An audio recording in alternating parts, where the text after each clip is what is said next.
What happens when a seasoned television host decides she's had enough of royal excuses and celebrity privilege?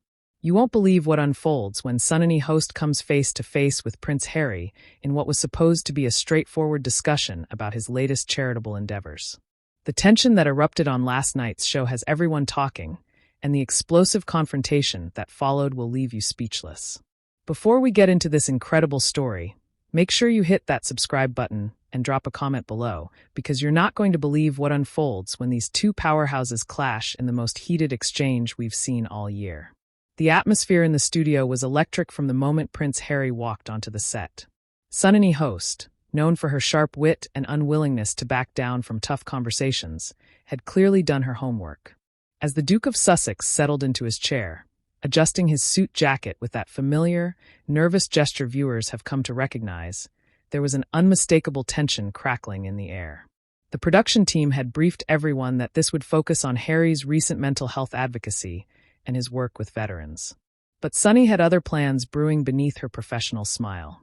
"Prince Harry, thank you for joining us tonight," Sunny began, her voice warm, but carrying an undertone that suggested this wouldn't be the typical celebrity softball interview. "I have to say, it's fascinating to have someone here who's spoken so much about authenticity and truth-telling, especially given some of the recent revelations that have come to light." Harry's posture shifted slightly, his media-trained smile faltering for just a moment. "Well, Sunny, I appreciate being here. I think it's important to have these conversations, especially about mental health and the work we're doing to support veterans who've sacrificed so much." But Sunny wasn't letting him off that easily. She leaned forward, her eyes narrowing with the precision of a prosecutor who'd found a crack in the defense. "That's interesting that you mentioned sacrifice, because I think that's exactly what we need to talk about tonight. You've built a brand around being the royal who walked away, the one who chose authenticity over duty. But I have to ask, at what cost to others?" The question hung in the air like smoke from a fired gun. Harry's jaw tightened almost imperceptibly, but Sunny caught it. She'd been doing this long enough to read the micro-expressions that revealed when someone was about to get defensive. "I'm not sure I follow your question," Harry replied, his British accent seeming to sharpen with tension. "Everything I've done has been about protecting my family and being true to my values." Sunny let out a small laugh that didn't reach her eyes. "Your values? Let's talk about those values, because I've been watching your trajectory very carefully, and I have to say some of the patterns I'm seeing are deeply troubling." The studio audience, which had been murmuring with excitement moments before, fell into an expectant silence. Even the camera operators seemed to sense that something significant was about to unfold. Sunny had that look, the same expression she wore when she was about to deliver a legal argument that would dismantle her opponent piece by piece. "You see, Prince Harry, you've positioned yourself as this champion of privacy and mental health, this advocate for authenticity. But every time you claim to want privacy, you sign another multi-million-dollar deal to tell your story. Every time you talk about protecting your family, you throw another family member under the bus in the process."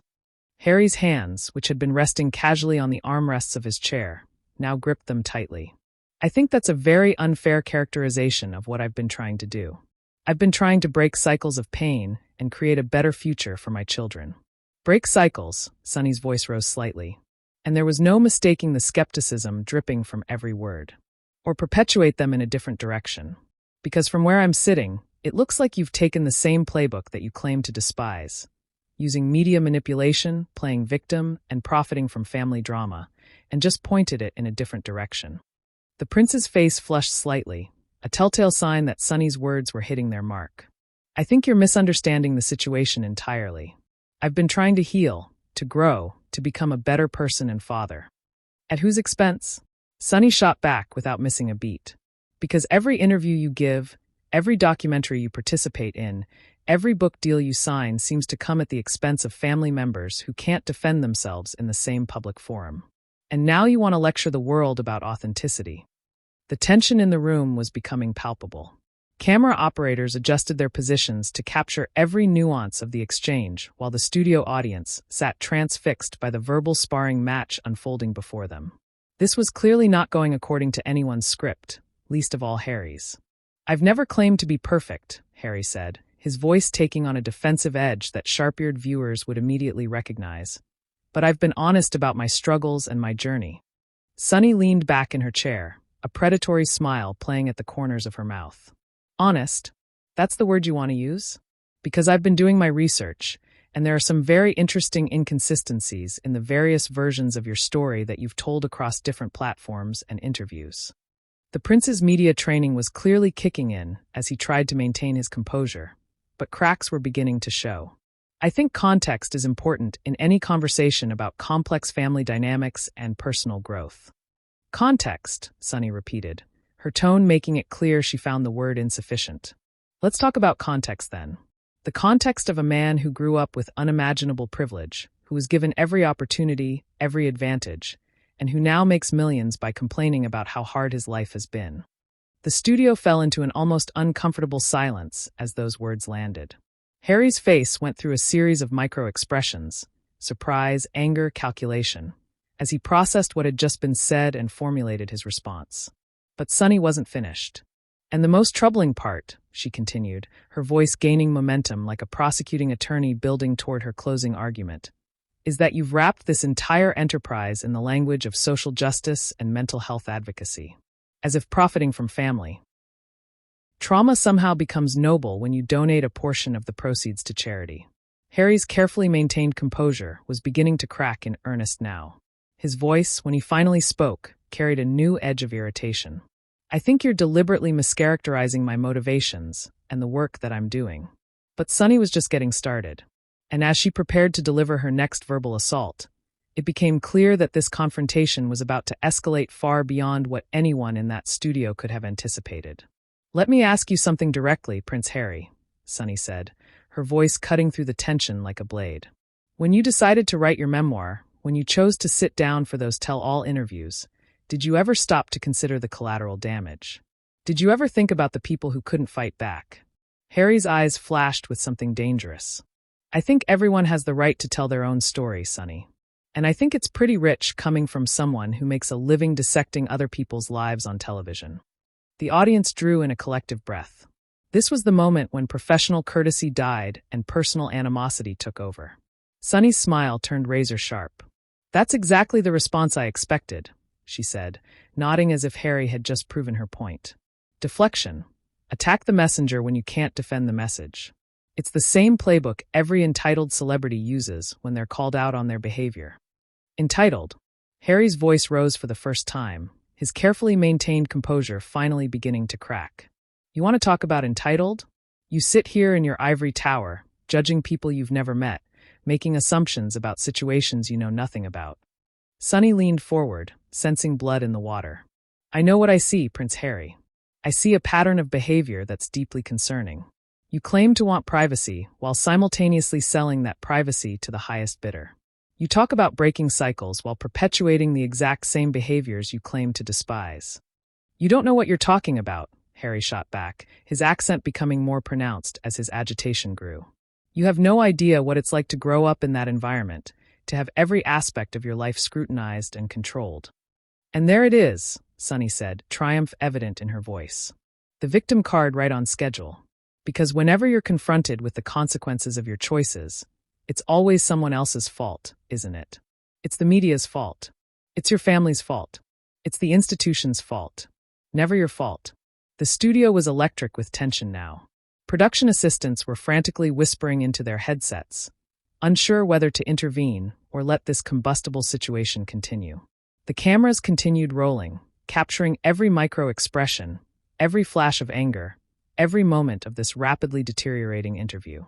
I've taken responsibility for my mistakes, Harry said through gritted teeth. But I won't sit here and be lectured by someone who's never walked in my shoes. Sunny laughed, a sound devoid of any warmth. Walked in your shoes? You mean diamond-encrusted shoes that were handed to you at birth? You want to talk about walking in shoes? Let's talk about the people whose lives you've impacted with your choices. Let's talk about your father dealing with cancer while you're out there selling stories about private family conversations. Harry's face went pale, then flushed red. How dare you bring up my father's health? That's completely out of line. Out of line? Sunny's voice rose to match his. You know what's out of line? Profiting from family pain while positioning yourself as some kind of humanitarian hero. You know what's out of line? Using your mother's memory as emotional blackmail every time someone questions your motives. The mention of his mother was clearly the wrong button to push. Harry shot to his feet, his chair scraping against the studio floor with a harsh sound that echoed through the suddenly silent space. "Don't you dare," he said, his voice low and dangerous. "Don't you dare bring my mother into this." But Sunny wasn't backing down. She remained seated, looking up at him with unflinching determination. "Why not? You bring her into everything else. Every interview, every speech, every justification for your behavior. My mother would have wanted this. My mother would have understood that. You've turned her memory into a marketing tool." "That's enough," Harry said, his hands visibly shaking with rage. "I came here in good faith to talk about important issues, and you've turned this into a character assassination." "Good faith." Sunny stood up now, meeting him at eye level. "Good faith would have been being honest about your motivations from the beginning. Good faith would have been acknowledging the hurt you've caused instead of constantly playing the victim. Good faith would have been having this conversation without your PR team pre-approving every question." "My PR team didn't approve anything," Harry snapped. "And if they had, they would have warned me about walking into an ambush." Sunny's eyes lit up with vindication. "An ambush? Is that what we're calling accountability now? Because from where I stand, this is the first time someone has asked you real questions instead of lobbing you softballs and letting you control the narrative." The confrontation had reached a crescendo that nobody in the studio could have predicted. Two strong-willed personalities, each convinced of their own righteousness, facing off in a battle that had transcended the boundaries of a typical interview. The air itself seemed to crackle with animosity. "You know what your problem is, Sunny?" Harry said, his voice dripping with disdain. "You hide behind the pretense of journalism to justify your cruelty. You tear people down and call it holding them accountable. And you know what your problem is?" Sunny fired back without hesitation. "You've never been held truly accountable for anything in your entire life. So, the moment someone asks you hard questions, you fall apart and start throwing accusations." The studio audience was watching this exchange like spectators at a tennis match, heads turning back and forth between the two combatants. Some looked uncomfortable, others appeared riveted by the raw emotion on display. This was television gold, even if it was rapidly spiraling out of control. "I've been held accountable," Harry insisted, though his voice lacked conviction. "I've acknowledged my mistakes. I've worked to make amends. Have you?" Sunny challenged. "Or have you just found new ways to monetize your trauma while avoiding any real consequences for your actions? Because from where I sit, accountability looks different than million-dollar book deals and Netflix contracts." Harry's jaw worked silently for a moment, as if he were trying to formulate a response that wouldn't make things worse, but the damage was already done. The mask had slipped, and everyone in that studio could see the anger, the entitlement, and the frustration that he'd been working so hard to keep hidden. "This interview is over," he finally said, though he made no move toward the exit. "Is it?" Sunny asked, raising an eyebrow. "Because we still have 15 minutes left, and I have a lot more questions about the inconsistencies in your various public statements." The challenge hung in the air between them, and it was clear that Harry was at a crossroads. He could walk away and look like he was running from the confrontation, or he could stay and risk further damage to his carefully cultivated image. Either way, Sunny had him exactly where she wanted him, and everyone in that studio could sense that the worst was yet to come. Harry's decision came swift and decisive. Instead of retreating, he stepped closer to Sunny's desk, his eyes blazing with a fury that had been building throughout the entire exchange. "You want to talk about accountability," he said, his voice low and menacing. "Let's talk about your accountability, Sunny. Let's talk about how you've built your career on tearing down people who can't fight back. Let's talk about the lives you've destroyed with your so-called journalism." Sunny didn't flinch. If anything, she seemed energized by his aggression. "Is that a threat, Prince Harry? Because if it is, you're proving my point beautifully. The moment someone challenges you, you resort to intimidation tactics." "It's not a threat," Harry snapped. "It's an observation. You sit here pretending to be some kind of moral authority, but you're nothing more than a glorified gossip columnist with a law degree." The insult landed like a physical blow. Sunny's eyes flashed dangerously, and when she spoke, her voice carried the full weight of her legal training and years of experience dealing with hostile witnesses. "A gossip columnist?" she repeated, her tone deadly calm. "That's rich, coming from someone whose entire post-royal career has been built on gossip. Gossip about your family, gossip about your childhood, gossip about private conversations that should have stayed private. You've turned family secrets into a cottage industry. Harry's composure finally shattered completely. At least I'm telling my own story instead of picking apart other people's lives for entertainment. Your own story? Sonny's voice rose to match his intensity. Which version? The version you told Oprah? The version in your book? The version you're peddling now? Because they're all different, Harry. And that's the problem. You can't keep your lies straight. I've never lied, Harry protested. But even as the words left his mouth, they sounded hollow and unconvincing. Sonny pounced on the weakness like a predator, sensing wounded prey. Never lied? What about the story you told about your father cutting you off financially? What about the claims you made about the royal family's response to your mental health struggles? What about the timeline of events you've presented regarding your decision to leave? Because I've done my homework, Prince Harry, and none of it adds up. The studio had become a pressure cooker of tension. Camera operators zoomed in to capture every facial expression, every gesture, every sign of the emotional breakdown that seemed inevitable. The audience sat in stunned silence, witnessing what was clearly the most explosive interview confrontation in recent memory. Harry's hands were shaking now. Whether from rage or panic, it was impossible to tell. You don't know what you're talking about. You weren't there. You don't know what really happened. Then tell me, Sonny challenged, leaning forward like a prosecutor delivering a closing argument. Tell me the truth. Not the sanitized PR-approved version. Not the victim narrative you've been selling. Tell me what really happened and why you felt the need to change your story every time you tell it. I don't owe you anything, Harry said, his voice breaking slightly. I don't owe you explanations or justifications or anything else. You're right, Sonny agreed, nodding slowly. You don't owe me anything. But you owe something to all the people who've supported you, who've believed in you, who've defended you when others questioned your motives. Don't you think they deserve the truth? For a moment, something flickered across Harry's face. Vulnerability, perhaps, or recognition. But it was gone as quickly as it had appeared, replaced by a mask of cold fury. The truth, he said, his voice dripping with sarcasm. You want the truth? The truth is that people like you will never be satisfied.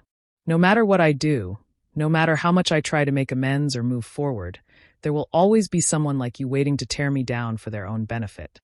Sonny stood up slowly, her movement deliberate and controlled. People like me? You mean people who ask hard questions? People who don't bow and scrape because you were born into privilege? People who expect you to take real responsibility for your actions. People who profit from other people's pain, Harry shot back. People who hide behind righteousness while destroying lives for ratings. The accusation hung between them like a gauntlet thrown down in challenge. Sonny's response was swift and devastating. You want to talk about profiting from pain? You've made millions selling your family's private moments. You've turned your mother's death, your father's struggles, your brother's relationship into content for your various projects. And you have the audacity to lecture me about ethics. Harry's face went through a series of expressions, shock, rage, and finally something that looked almost like defeat. But instead of backing down, he seemed to find a reservoir of anger that pushed him past any remaining boundaries of civility. At least I'm honest about who I am, he said, his voice rising to nearly a shout. I don't pretend to be some kind of journalistic crusader while ambushing people on live television. Honest. Sonny's laugh was harsh and mocking. You wouldn't know honesty if it bit you on your entitled royal behind.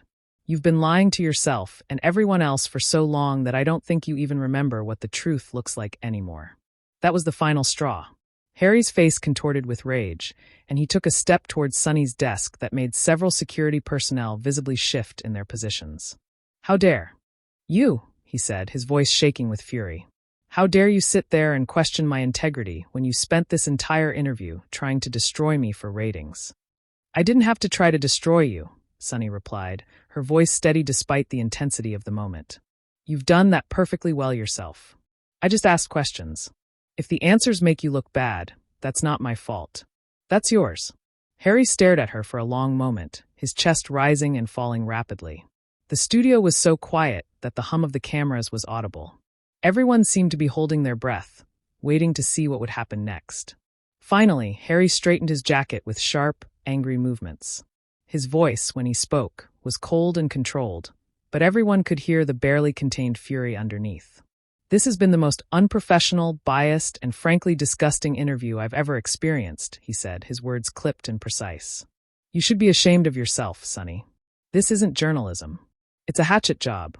Sunny remained standing behind her desk, unmoved by his words. The only thing I'm ashamed of is that it took this long for someone to ask you these questions. Harry's jaw worked silently for a moment, as if he were trying to formulate one final devastating comeback, but instead he simply shook his head in apparent disgust. I'm done, he said, reaching up to remove his microphone with jerky, agitated movements. This is exactly the kind of toxic behavior that I left England to escape, and I refuse to subject myself to it for one more second. He threw the microphone down on his chair with enough force that the sound echoed through the studio speakers. Without another word, he turned and began striding toward the exit, his movements sharp and angry. Prince Harry, we still have 8 minutes left, Sunny called after him, but her tone suggested she wasn't particularly disappointed by his departure. Harry paused at the edge of the set, turning back one final time. 8 minutes too many, he said, his voice carrying clearly across the silent studio. Good luck with your career, Sunny. I hope destroying people on television is everything you thought it would be. With that, he disappeared into the wings, leaving behind a studio full of stunned faces and an audience that seemed uncertain whether to applaud or sit in shocked silence. Sunny remained standing at her desk, watching his retreat with what could only be described as satisfaction. Well, she said, turning back to face the cameras with a slight smile. I think that tells us everything we need to know about Prince Harry's commitment to accountability and honest conversation. We'll be right back after this break. As the cameras cut away and the studio lights dimmed, the magnitude of what had just unfolded began to sink in. In less than 30 minutes, one of the most explosive confrontations in television history had played out in real time, leaving everyone involved forever changed by the brutal honesty of what had been revealed.